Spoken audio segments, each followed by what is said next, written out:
there's a story in the Acts of the Apostles where St. Paul is in a very important philosophical city of that of Athens, again noted for their contribution to the science of philosophy. And as St. Paul is preaching, he has these Athenians very intrigued with him. They're into what he's saying. And then St. Paul, towards the end of his talk, mentions and talks about the resurrection of the dead. And with that, the Athenians kind of give okay, whatever you say, pal, and they walk away. They just didn't believe it. They couldn't accept it.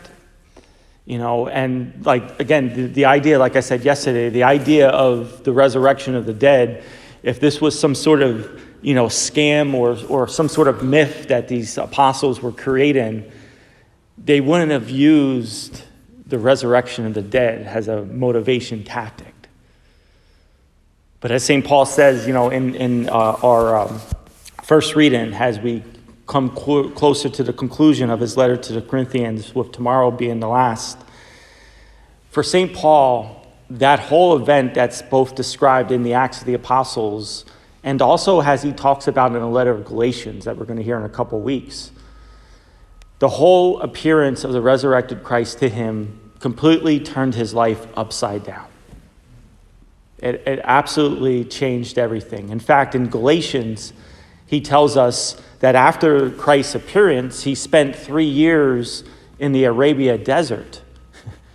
What was he trying to do? He was trying to figure out what in the world just happened to him. What in the world just happened to him? And so obviously in the Corinthians, there must be some sort of teaching going around saying that there's no resurrection of the dead. Again, because it was such a hard belief for them to accept. He says it right here. How can some say among you there is no resurrection of the dead? So it must be spreading, in the city of Corinth. And so then St. Paul raises his hands, kind of like this. He says, if there's no resurrection of the dead, then really what's the point of all this?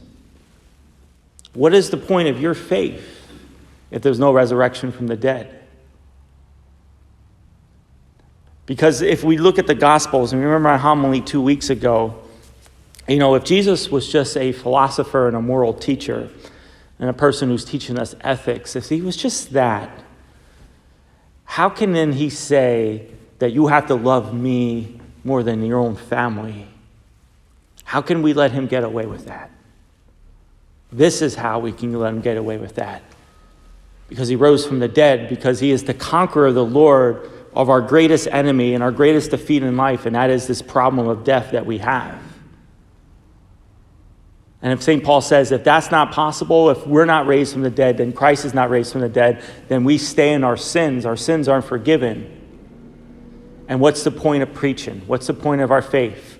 What's the point of today's feast day of Saint Cyprian, Cornelius and Cyprian? They're martyrs, early Christian martyrs. They didn't die for a person who told us to do nice things to people. They didn't die for just a very intelligent, well-spoken moral leader. They died, they were a martyr, which in the Greek means a witness. They're a witness to the fact of what? That God became man, that God died, but God also then conquered death by his rising from the dead.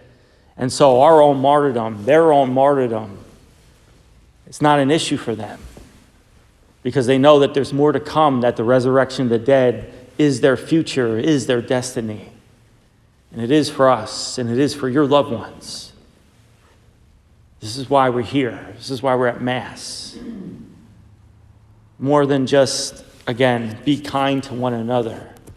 That message, everybody knows that. You don't have to be Christian to know that. We're Christian because God became man and God conquered death. May God bless you.